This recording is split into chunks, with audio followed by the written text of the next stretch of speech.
Номинация «Благотворительная деятельность». Номинированы: Тарбахова Дария Вячеславовна, Попова Людмила Петровна, Зырянов Дмитрий Афанасьевич. Диплом второй степени в номинации «Благотворительная деятельность» по итогам 2020 года вручается Зырянову Дмитрию Афанасьевичу, администратору Намского районного суда, члену Совета отцов муниципального образования Намский ЛУС, муниципального образования Ленский Наслег. Активно принимает участие в общественной жизни Наслега и культурно-спортивных мероприятий села Намцы. Являясь активным членом Совета ветеранов МВД, оказали посильную помощь по доставке льда многим малоимущим, одиноко проживающим и пожилым гражданам села Намцы.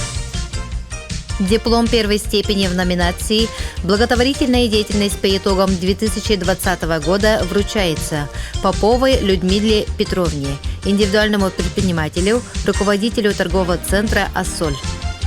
Людмила Петровна является активным участником общественной жизни нашего села и улуса.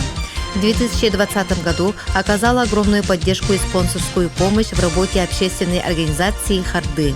Так, не оставаясь равнодушным гражданином, ежегодно проявляет индивидуальную посильную помощь многим организациям села. Номинация «Благотворительная деятельность» по итогам 2020 года вручается Тарбаховой Дарье Вячеславовне, индивидуальному предпринимателю, руководителю торгового центра «Мега-Маркет».